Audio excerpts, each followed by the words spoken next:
Do you want your business to grow faster? Are you open to new and out-of-the-box ways to drive revenues and increase value? How do you imagine the most successful entrepreneurs and business leaders double, triple, or expand their businesses tenfold or more? The answer is Deals. This is a weekly podcast featuring conversations with business owners, executives, and leaders as we reveal behind-the-scenes details that give you, our listeners, the confidence to pursue your own deal-driven growth. On the show, we discuss a huge variety of deals, everything from large, complex mergers and acquisitions to smaller deals that you can do even without significant capital. My name is Corey Kupfer, and I've been supporting deal-driven growth for businesses for 35 years as a successful entrepreneur, professional negotiator, and attorney. My goal is to help you strategize, plan for, find, and complete deals that will help your company grow faster. Welcome to the DealQuest podcast. Let's get started.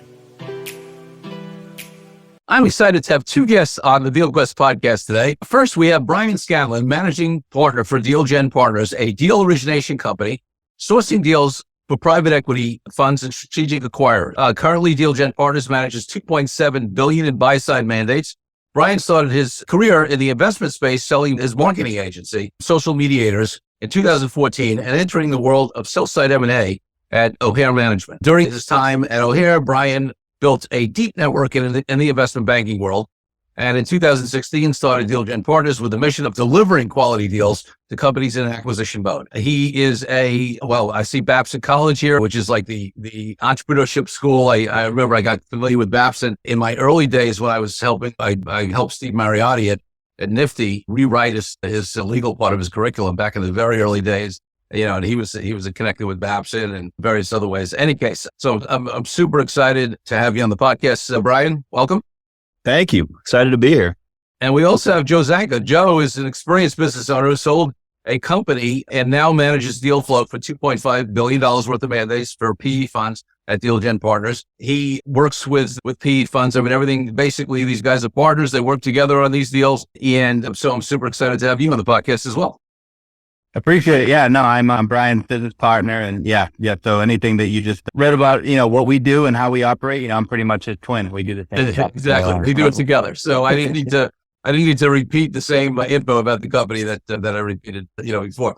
So guys, and whoever wants to start first, it's fine. So, before we talk about all the great stuff that you're doing now and the clients and how you serve them, and how you work with PE firms, I want to take you back to when you were a little kid growing up, maybe 8, 10, 12 years old. What did you want to be? Because my guess is being in the M&A space might not have been it back then, but you tell me. Go ahead, Joe. Yeah, no, I actually wanted to probably be a firefighter, to be honest. My dad was a firefighter, and I really enjoyed that career. And my brother actually is too now. So they work together in my hometown, doing that job. So back then, I was in love with baseball, so if baseball didn't work out, which it didn't, I think I wanted to be a firefighter. Yeah, it's kind of cliche how many guests, including me, of course, at some point in their younger life wanted to be some sort of sports player, and then many of us got very realistic on that, even at that young age, that wasn't going to happen. It already happened, right? No, when I was 12, I had some hope, and then I moved to the Big Diamond, and people started throwing 90 miles an hour, and I realized that wasn't probably going to happen. Love it. Okay. And you?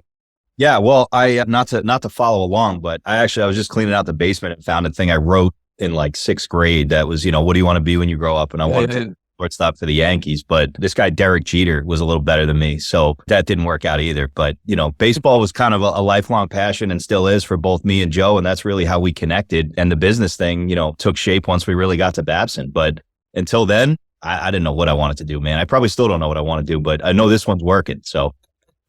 It's good for now. I love it. All right. Then one more question looking back. What was the first deal that each of you did? It could be something small when you were a kid. It could be something early in your career. Whatever comes to mind. Whoever wants to go first. Yeah. I started a storage company when I was in college. I was 20 years old, and me and a guy who was on the baseball team. So I played baseball at Babson. That's how Brian and I met, and we can get into that story later. But I started a company with another guy on our team, and we created a website. We popped up a website.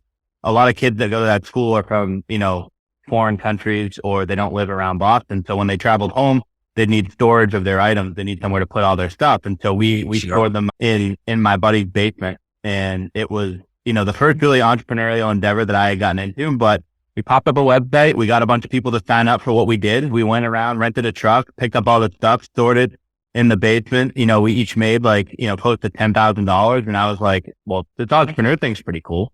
And so those were really the first deals that I made. And my first experience dealing with, vendors. We had U-Haul, who was yelling at us because we delivered the truck 3 days late. We had Barrett's mom, who, was wondering if she needed to take out additional insurance on her home because we had 60 student stuff in there.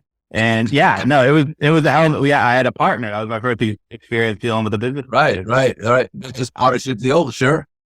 Kind of dove in head first, but it ended up working out, pretty well. And we actually continued doing that business for another 8 years before I sold it and got into doing it to Brian. I assume some point during that 8 years, the stuff came out of the basement.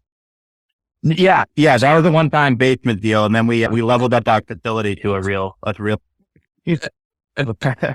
It's an area that's fascinated me actually because I've still got a organization buddy who his main business is restaurant business, but he's got storage units. We had somebody on. This is one of the real estate episodes where part of what they did was invest in storage units, and I like it as an investment. Right, there's so few moving pieces, and in most states you've got good laws on your side if people don't pay you in terms of your ability to auction off their stuff, as people might know from the TV show Storage Wars or whatever. But so it's an interesting business even to this day.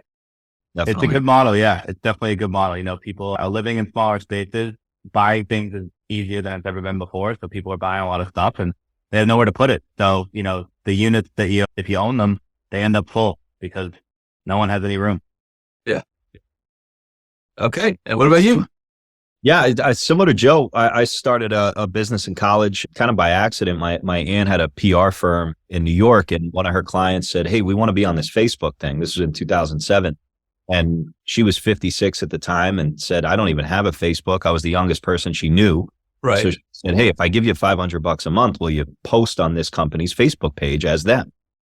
Like, I did the quick math. That was $500 beers at our pub on campus. So I said, I'm in, that I could do a lot with 500. And then from there, it turned into, hey, I have another client for you. I have another client for you. I started getting my own clients, and ultimately we were lucky enough to sell that. But yeah, that was definitely the first real deal. Up until then, it was all, trading baseball cards. I love it. And it's fun. I sort of laugh because you say, 57 back then, which was old for Facebook. Now it's probably young for Facebook. Now it's right down the middle, I think, right? Right. Yeah.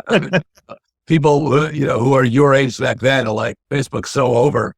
And, it's 57's right, probably in the middle. It's the grandparents' social media page, right? Although frankly, we still use it on the business side, and and it's still good, but obviously it's aged up a lot.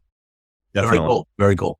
All right, so let's hear the story. So both of you guys mentioned selling businesses. You met at Babson. You eventually came together. Let's talk about the story of you guys coming together, and then I probably want to hark back to your own personal sales as a preview to what you do. But tell us the coming together story.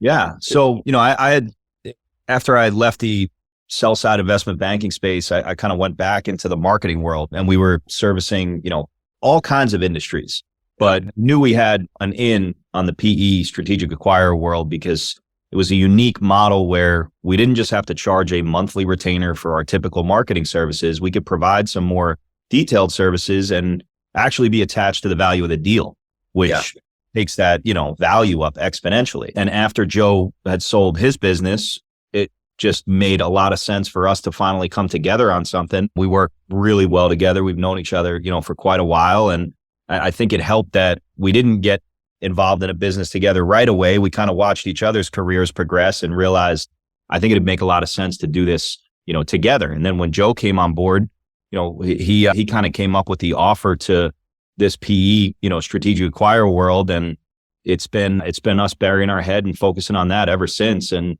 lucky enough right now, we've acquired enough clients that we have quite a bit of money behind us to go find deals for. And we work with some really big dogs and cool people, and in a space that, we get to travel in some cool circles, but also get deals done and help people sell their companies, help people buy companies. And it's rewarding, I love it. So before I turn it over to Joe to talk about that offer and how you guys, sort of built that end of it. Let's talk a little bit about your journey getting there, because, you mentioned PE background, you mentioned selling a company. So talk to me a little bit about that journey. And yeah, I'm sure you're way smarter on deals than you were, only because we all are more smarter on deals, the more of them we do and how we go. So talk to me a little bit about, selling that first company, what you learned from that, what you did well, what you didn't do well, and then what you learned a little bit on the PE road before you came here. And then I'll bounce it back over to Joe. So let's Sure. So, the sale was not, I wasn't really looking for it. It was a connection that came through who was kind of gobbling up books of business in the marketing space. Yeah. And, it was a friendly connection. Had a M&A advisor that was a friend of mine who said, hey, you're not going to get rich off this, but it'll put enough money in your pocket that, I went back and got my MBA, coached college baseball for a little bit, did some things I wanted to do, blew all that money pretty quickly. It wasn't a ton, but going through that sale was relatively easy, but it opened me up to that whole world of the investment banking side of things. And the guy who helped me through that sale as my advisor said, hey, you got 12 months of non-compete. You're going to start going back to school. Why don't you come on board with us and learn this whole sell side game? Because I was pretty easy through the transaction. So he's like, you might be pretty good at this stuff. And that was great, because then I got involved in the way deals fall apart. And kind of a crash course in deals crumbling over a couple of years working there, which opened my eyes to, hey, there's a lot of meat on the bone with these PE groups. They want to see a ton of opportunity. And as a sell side banker, you're really only working on a few deals a year. But on the buy side, you're looking at, we work with a group who saw 3,000 plus deals last year that they evaluated. Right. But I was only working on 3. Right. So, that was kind of the way through the sale, entering into that space, and then stepping back saying, maybe there's a different seat we can sit in this world that services both sides with, not as much reliance on a single deal closing. We work on, 70, 80 deals at a time now. Love it. All right. So before I bounce to Joe, I got 2 follow-up questions for you. One is on your original sale deal, which, like you said, wasn't your, get rich and retire deal, but it was a deal that gave you some money and to be able to do some things you wanted to do. You mentioned that it was a friendly deal. But you also mentioned you had an M&A advisor. So did you go through a process? Did they shop you at all? Or was this a quote unquote off-market deal? It was an off-market deal. It was, essentially proprietary, even though I had that advisor. More so because I said, listen, this is a good opportunity. I don't think the grass is greener. Wanted to go on and do other things. I had, been a little burned out in the marketing agency space pretty quickly. Yeah. So the M&A advisor was basically, hey, make sure I don't screw this up. I want to cross the T's, dot the I's, make sure the check clears and we're all good with transferring this. It wasn't a, hey, I'm getting a 3X now. Can you go find me, a 5 multiple and let's run a process. I didn't want to go through that. It just wasn't the right time in my life, career, et cetera. And, luckily I had some good counsel to say, hey, take this deal and go do something else. You're 23 years old, you got plenty of time. So it was fun. Yeah. I love it, because that's always the thing. There are people who have strong opinions that on the sell side, you should always run a process. You should never take, of course, on the buy side, you should always just look for the proprietary off-market deals. Yeah. On the sell side, you should always run a process. And while I understand the logic for that, I think it's often applicable. I'm also not a guy who's like a big fan of hard and fast rules, no matter what. Circumstances are different. All right. Second, my last follow-up question before I bounce it over to Joe, Brian, is you mentioned when you're at the PE side, you learned the lessons about how deals go bad and what happens. So I know we could spend hours talking about that, but give me 1 or 2 or 3 quick. What are the biggest reasons why what was your learning there to say, oh, these are the biggest reasons why deals go bad? Yeah. When I had 3 deals fall apart in a matter of 60 days that would have brought about $3.5 million of success fees to me, my side. How much were you counting that money early on, right? Dude, I had boats pulled up on the, website. I was buying Rolexes in my head. I was ready to go. And they fell apart for, at that time, what I thought were reasons out of our control, right? One of the owner's wives said, hey, I don't think you should sell the business right now. Another guy changed his mind about the buyers. I don't think they're really the right people for us. And I mean, this was post LOI asset purchase agreement type of falling apart.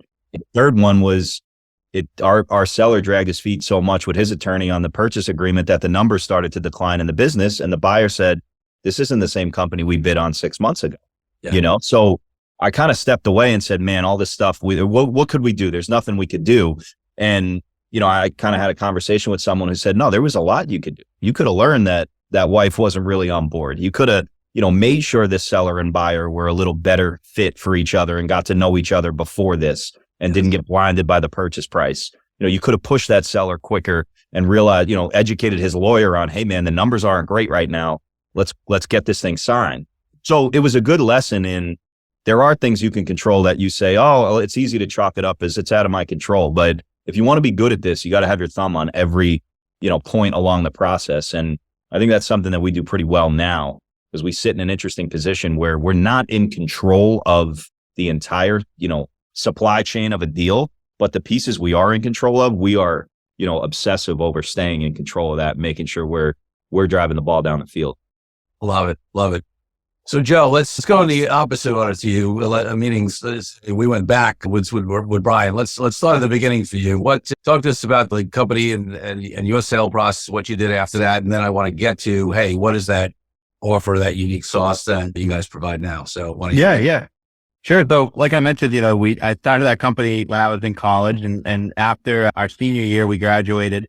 It was me, it was in 2015, call it. I went and got a job, a couple of jobs in the real world doing, one was recruiting. I did that for about 2 weeks, staffing. And then I got a job, I got a call back from a real estate company. That's what I really wanted to do. And I worked there for about a year, but I always, I was never really a great employee, right? So I knew I wanted to be an entrepreneur. I knew I wanted to, I found it out through doing it and then going and not doing it, and I was like, that's what I should be doing. And I believed in my ability to get that done. Now it took a lot, but so me, the guy that I started that other business with and a third partner went back. We created this brand called On-Demand Storage. It still exists today. And we provide basically, self-storage services, mostly for college students and for, businesses. So we go out and provide, on-demand, basically turnkey storage for, let's say you're a restaurant this time of year where we live in Boston, start to get cold out. They need a place to put their outdoor furniture. We'd come, we'd send people, pick it up, store it for them for the, 6 months, bring it back to them when they're ready to put it back out. Stuff like that, where, companies are always on the move. They're always looking to store things. And so it was great. I had a good experience, ran it for about 5+ years. And, we kind of hit a crossroad in the business where, they wanted to take in one direction. I kind of thought we should take it a different direction. It was just, it would have required some investment to do, one of the options. And so they ended up buying out my piece of the equity. And, I sold my side of the business. It was, great. We still very good friends, mutual. I played golf with them 2 weeks ago. And so a lot of respect around it. But more importantly, I learned a ton about, what it's like to run a business, what it's like to be an entrepreneur, why, the opportunity to sell might come up, whether it's for a reason that, you want to go do something else, whether it's for they've ran a company for 30 years, whatever it may be. There's always different reasons why people are looking to sell their business. And, sure. And there's a whole process that goes into doing it. Even if you're selling it to your business partner, at the end of the day, it's never a straightforward transaction. There's always different things you have to talk about, go through. So when I did that, I exited, and prior to even exiting, I knew I was going to exit. So Brian and I started talking. He was filling me in on what he had going on. And, I knew I wanted to be a part of it. And, he graciously made me a partner when I joined. And, we kind of put our heads together and said, hey, where should we focus? Both of us had always owned companies, but we've always, tried to be a little bit jack of all trades. And, it's nice having a lot of opportunities, but it's also nice to focus on one that you really believe in. And so we decided to focus here. And, in doing so, we, like Brian mentioned, we work with a lot of private equity groups and strategic acquirers, and we had a lot of knowledge in what it's like to run a marketing agency, right? So the way we crafted this offer was pretty simple.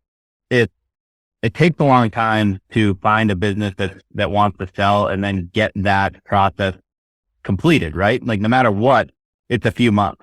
And so we knew we needed to buy ourselves some time in order to be good at this and for these guys that were paying us. So that's one thing. Second thing is it takes a lot of time. Typically it takes some time to get a marketing campaign up and running effectively where, it's maximized and it's going full throttle. Sure. And so, and thirdly, the business model of being an agent, you can be the best agent in the world, and every invoice you send out, you're wondering whether or not it's going to get paid. Yeah. And so what we did was we said, hey, look, let's give ourselves and our clients the best opportunity to succeed in this relationship. We're going to do business development for them. They're going to be able to save themselves some time and doing all the hunting and pecking of reaching out to companies individually and figuring out whether or not they want to sell. We're going to take on that burden. We're going to apply, our marketing skills that we've developed by being business owners and being CMOs for a long time, and hone in on just doing origination for these guys, reaching out to entrepreneurs, reaching out to M&A advisors, investment bankers, anybody who could be involved in a sales process that might know somebody that wants to sell a company. We have the ability to get in front of them and talk to them.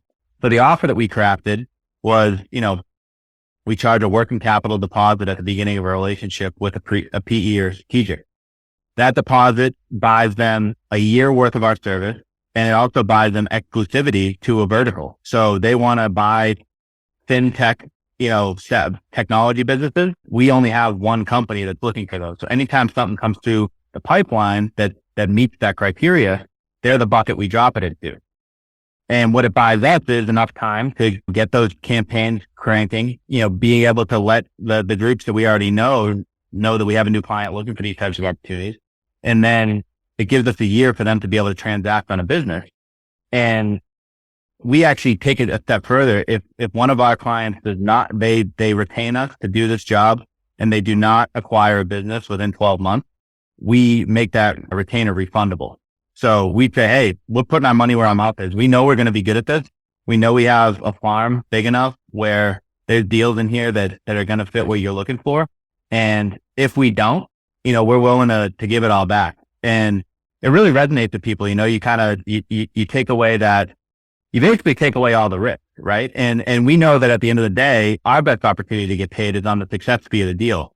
So if someone does transact, we do get typically a 1.5 to 2% success fee on the value of the deal that they bought. But that's where, inevitably our company generates the most income, and where they are actually, it ends up being, not for nothing, but some of the sizes of the companies that we're looking to bring on it ends up being a little bit of a rounding error at the end of the day for them. Sure. And they're buying, a $10 million business, let's say. So it's a fascinating business model, guys, because on the one hand, you're taking more risk, which shows your entrepreneurial background, right? And I say that in a way, I mean, I'm not looking to disparage anybody, but there is a difference between a true entrepreneur and a self-employed person, right? And most people who do marketing are self-employed, like a lot of, folks, and they're trading time for services, or maybe they're charging project fees or whatever it is. But the point is, your model's riskier to you in that you can spend a year doing a great job, but they don't close a deal for a million other reasons, right? Economy can go bad. They decide whatever it is. So you're taking that risk. But on the flip side, when the deal's closed, you're getting a much bigger piece of the pie than anybody who would be charging, based upon a more traditional fee for services model. Yeah. Yeah. No, that was a way to separate ourselves from the marketing agencies who say, "Oh, we're going to send an email and book you an appointment." These guys don't want appointments; they want deals. They want deals. That's right. But we're bringing you closed deals. That's why we're different. That's phenomenal. I love the model. Let's take a break from the show for a minute so I can invite you to a new way to determine your deal readiness. I created a fast and easy assessment that will determine exactly how deal ready you are. Once you complete the assessment, I use your responses to identify the obstacles that are holding you back from being a deal-driven growth genius. It's as easy as heading to CoreyKupfer.com/assessment. That's CoreyKupfer.com/assessment and filling out a few multiple choice questions. I'll be checking in after the episode to see what your results are. Now back to the show. So you mentioned it generally, but I mean, so are you said both sides, but are you mainly working on the buy side with the PE, and is it all PE, or are you working directly with some of the buyers, or are you working with the funders? Like, give us a little more detail on that. Yeah. So we're retained and paid strictly from the buy side, whether that's a private equity fund looking to make a, minority or majority acquisition, or it's a strategic acquire corporate development type of play where they're looking to add bolt-ons to their company. Yeah. So we're paid by the buyers, but it lets us sit in an interesting position where when we approach a seller, we say, "Hey guys, we're aligned with you. We want you to get bought for the most amount of money possible." And they open up to us, and then we're able to, be liaisons in that deal process in a way that an investment banker already has that veil of you're working for the other guy, to him. And yes, we're very loyal to our buyers. We're not playing both sides of the fence, but that alignment with the seller builds trust in a way that they want us to know what's going to help them get a deal closed. And then we can relay that to a buyer in a way that a banker might not be able to, with that guard up. So yeah, we're strictly retained by the buyers. We never take a dime out of a seller's pocket. If they want to sell their business, we are in the business of helping people get that transaction done. And another, kind of unique model. Most people are trying to dip into the seller's pockets, and the buyers are the ones with all the money, so let's just go to the guys with the money. Which is smart, right? So are there any particular industries that you focus more in, or is it pretty general in terms of industry types? Yeah. So staff and technology companies are where we have the most buyers, let's say software, whether it's and the beauty of it is, we've done a decent job at building out, kind of tangential funds. So there's some funds that are looking for flat and declining businesses. They're looking for companies that are basically broken. The software is not broken. The software works fine, but the company can't grow. Sure. So we have got groups that want to go out and buy those. And then we have other groups that want to go buy for companies that are growing at 30% a year. And then we have kind of everybody in between, right? So we've done a good job, like I said, of providing that level of exclusivity. As a deal comes down, we can kind of quickly determine whether or not who it fits, and whether or not it's a good fit for a particular client. So software is a big one. And then, tech-enabled services and industrial businesses are the other two verticals that we're really focused on, So, and honestly, just business services in general, right? Like B2B service businesses are ones that, we feel strongly we can move. We have guys that want to buy those types of things.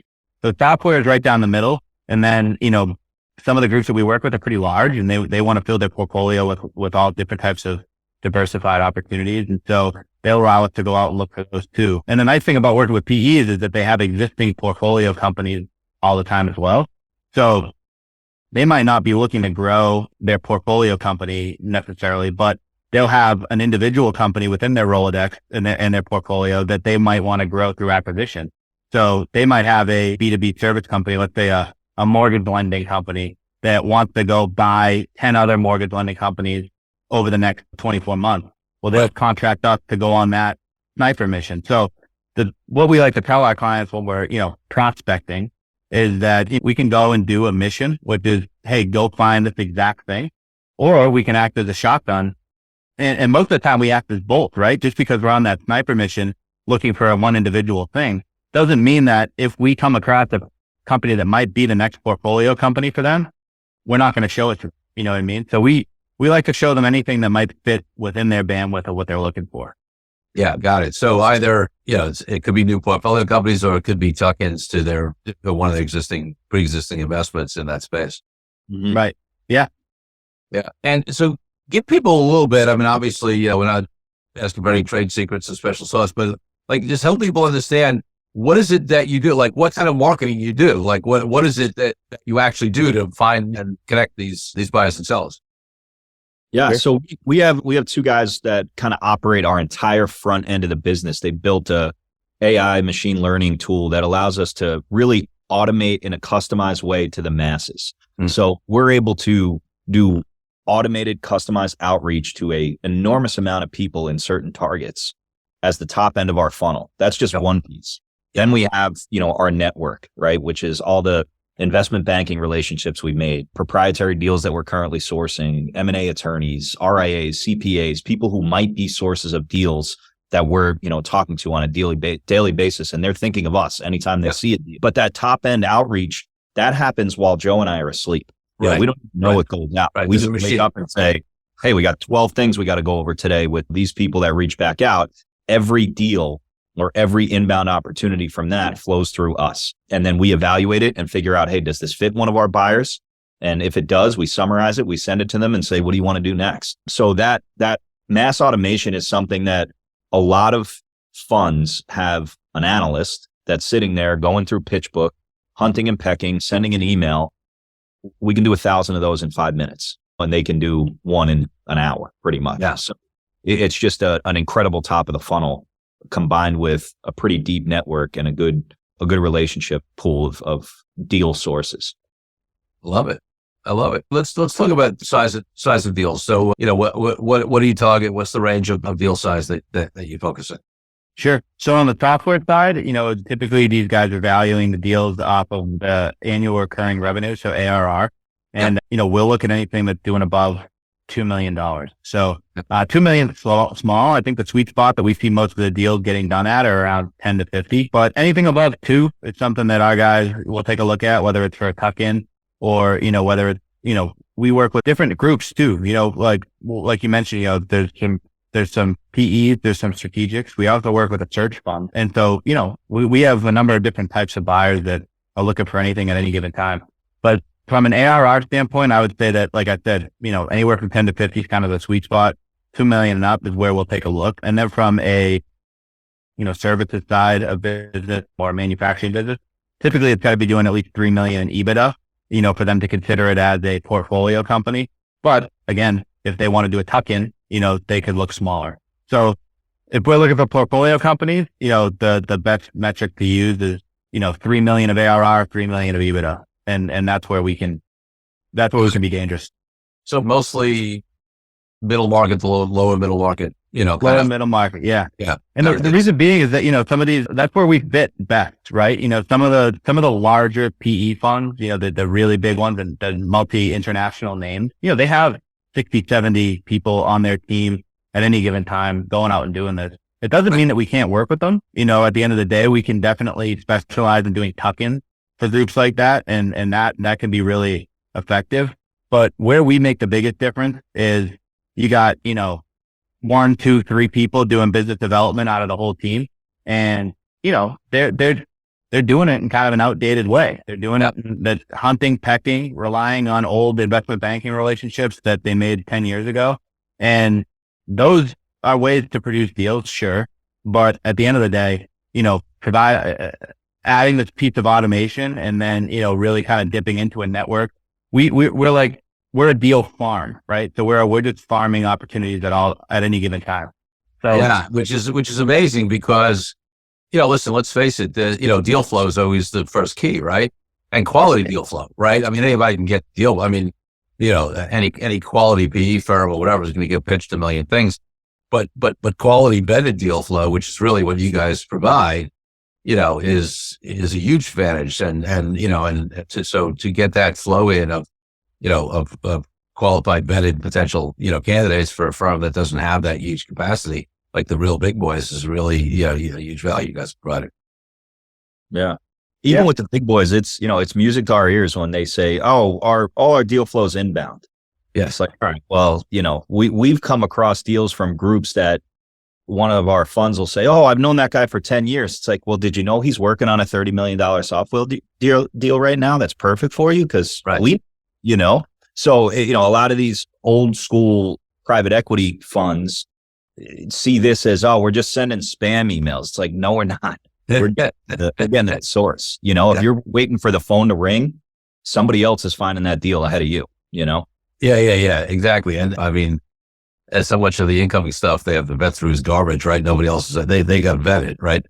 So, all right, let's talk a little bit. So you guys have exposure to a lot of, different deals and work with a number of the PE firms, strategic buyers.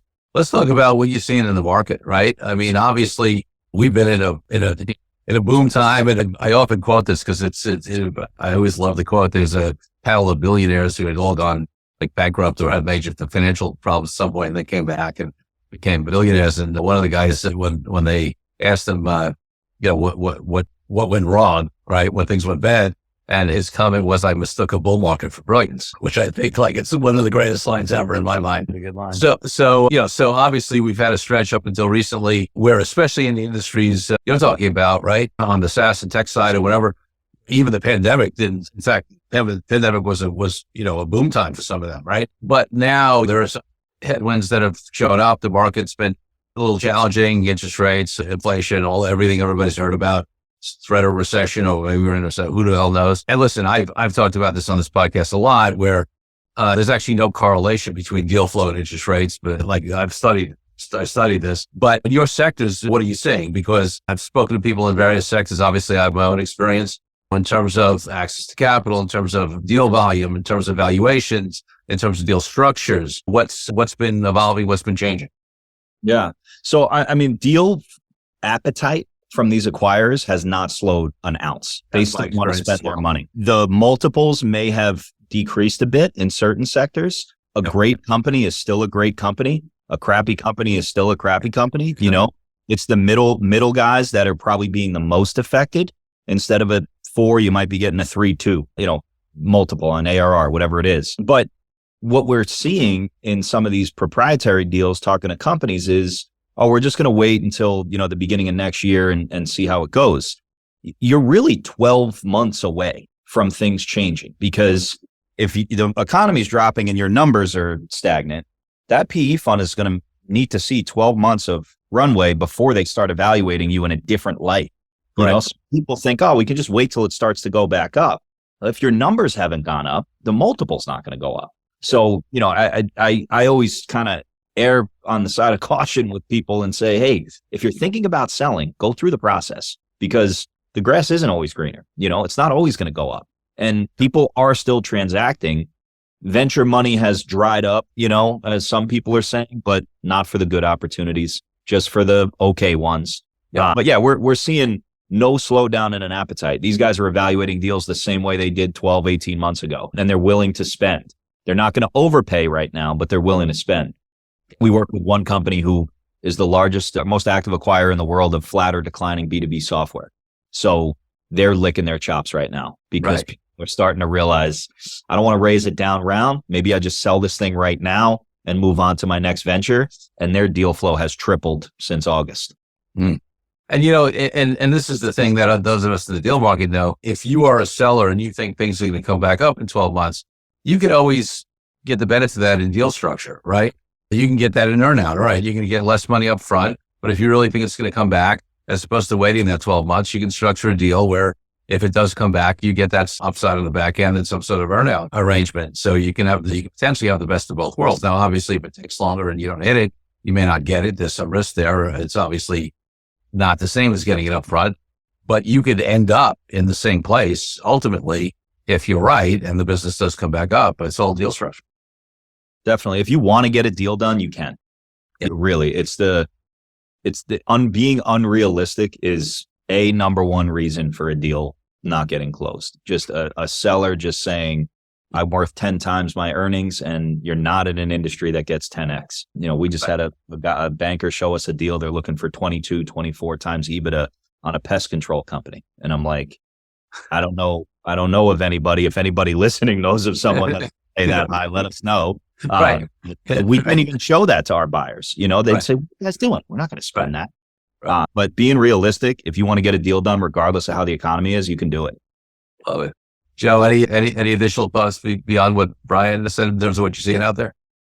No, I mean, I think I agree with what you're saying, you know, in which people think that, you know, deal flow might dry up, but at the end of the day, I think new deal flow is being made available. You know, we've seen, like, you know, venture capital funds that they didn't want to talk to us 6 months ago. They had nothing for sale. Now they do have stuff for sale, you know, investments that they are just not as comfortable with, where, you know, a private equity group might have a different model and they might be able to come in and take advantage of the fact that, you know, hey, these guys have to get some of these things off their existing portfolio. There might be other companies, you know, other private equity groups that have a portfolio full of businesses. Let's say they have 20 businesses and one or two of them, you know, really was impacted by the economy. You know, that might mean that the valuation of that company is going to come down, but now it's a deal when before it wasn't. You know, when there was a bull market, there was no deal. You know, the company was doing really well. Now, you know, they start doing forecasting for the next 3 years, and they're like, well, we don't know what this is going to look like if there really is a recession going on. And it might be a good time for us to just get out of this position. Now, someone trash might be someone else's treasure, you know, and they might be in a position where they can buy that company for a lower multiple. And so with what we do, you know, we're still really kind of bullish on our opportunity because it's just new deals. You know, I mean, there's newer opportunities in the market than there were before, you know? So I think that the volume that we're seeing has stayed consistent, if not gone up, but the opportunities that are being presented, you know, are coming out of the woodwork, really, because maybe the economy's going a different direction. So there's still a lot of dry powder out there. There's still a lot of, people looking to get deals done. And now there's just newer opportunities being presented because of what's going on. Yeah. No, that's a totally good point. And it's interesting, we're recording this in early November. It's probably not going to get released it won't get released till December. We're always out. But this week that we're recording this, we released an episode with John Warlew. And he also made a point that's relevant to this, which is that he also said that people forget that very often when somebody's selling, they're also going to be buying, whether they're buying a company, whether they're buying a bigger house, whether they're buying whatever it is, they're going to whether they're reinvesting that money in the stock market. And they forget that generally, although asset classes don't always, go in step, but in general, if you're selling high, you're buying.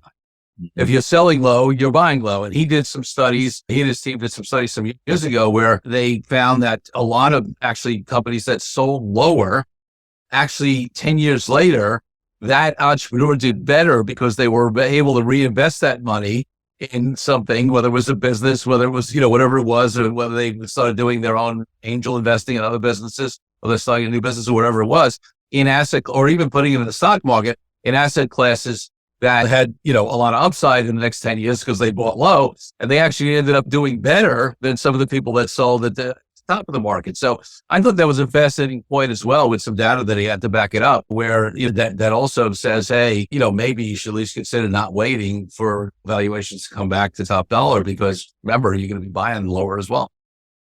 That is interesting. Good point. I didn't really think about it that way, but it is a good point. Yeah. So I thought that was a good one. Okay, guys. So we're coming to the end of our time here. Before I ask you each my last question, what's the best way for people to, find out more about you guys, website, whatever kind of contact information you want to go? Yeah. DealGenPartners.com is our website. We do a decent job at laying out how we work with our, clients on the site itself. And then our emails are pretty simple. It's just Joe or Brian at DealGenPartners.com. People can feel free to shoot us an email, whether they're looking to sell a company, whether they're a private equity group or a strategic buyer that's looking to find out more about what we do, or even if they just want to talk. We open any conversations. That's what we pretty much do all day, is just have phone calls, talk to people, and drum up new opportunities. So love it. All right. So whoever wants to go first, my final question on the podcast is always about my highest value, my highest ideal in life, which is freedom. And freedom to me means everything from freedom from old people, from oppression in the world, to why I've been an entrepreneur for decades and I haven't had a boss. What does freedom mean to each of you, and how does it impact your life and business? I think freedom means, to me, it's similar to what you just said. Being able to determine your own destiny is what freedom means to me. So being able to, look up and see no ceiling on the type of opportunity that you're going after. I think that's truly freedom. That's why I was attracted to being an entrepreneur, is because I didn't want a ceiling. Any job I ever had, I'd look up and the guy, the person that started the company, it looked like they achieved freedom and they were making, call it 100 times more, money than maybe the next person down. And, they're doing whatever they wanted. Right. And I was always like, I don't really want to be that person who's second in line, and that would take 20 years for me to accomplish. I want to be the top at the top. And, I don't want to go on and see a ceiling over my head. And second would be, being able to do what I want when I want with who I want, and Brian and I have a really good partnership, and we respect each other's time, and we respect each other's, families and commitments. And, we work well together in that regard. And, I think that that's why, we've been successful to this point. We're going to continue to be successful, is because, we virtually let each other, we trust each other to the point where we know we're always working hard. We know we're always on, but, one day I might be, taking my wife, on a trip, and, we'll go to the Cape for a week. And another day, Brian might be spending time with his girls, and, it's just having that mutual respect to be able to do what you want with your time, that I think is, you couldn't put a price on it. It sounds like we could do a whole other piece of the interview, which we won't right now, on how you create a great business partnership, which is a deal, and how you maintain freedom in that business partnership. So maybe we'll do that another time. Brian, what's your answer to the question? Yeah, no, I mean, Joe pretty much summed it up, but I think the fact that we're both on the same page with what freedom is is allowing us to build our business exactly how we want to build it to support that freedom. Yes. And, we have a high margin business, and that allows us, if we do well, to, have some cash. And money doesn't buy you things, it buys you freedom. And we're on the same page with, if he wants to go to Africa for a month and work from there, great. I know he's working his ass off, and he knows the same for me. So not having to answer to anybody and being able to trust the other guy in the room is a big deal for us. And that's freedom. Love that. Guys, listen, I love the insights. I love your business model. I think it's a great thing for the industry to, more people in the industry to be aware about. I'm happy to have had you on. I appreciate you both being great guests on the DealQuest podcast. Thank you. That was awesome. That was fun. Thanks a lot, man. It was really fun, and I appreciate it. And good luck with everything. It's been a great show. Thank you for joining me on this episode of DealQuest, where we help you understand how deal-driven growth can be your ticket to freedom. I want to invite you to a unique way to tap into the wisdom and experience of the DealQuest community. Join the DealQuest Deal Den Zoom calls, a free monthly 90-minute mastermind. In the mastermind, we address all the challenges you may be facing and help support you with the opportunities that may arise in terms of deal-driven growth. You will get input not only from me, but all the members on the call will collaborate and serve each other in a mastermind format. To sign up for the free mastermind, go to www.corykupfer.com/dealden. That's corykupfer.com/dealden. I'll see you there. I'm Corey Kupfer. Until next week, wishing you the freedom and financial prosperity that I know your DealQuest will bring.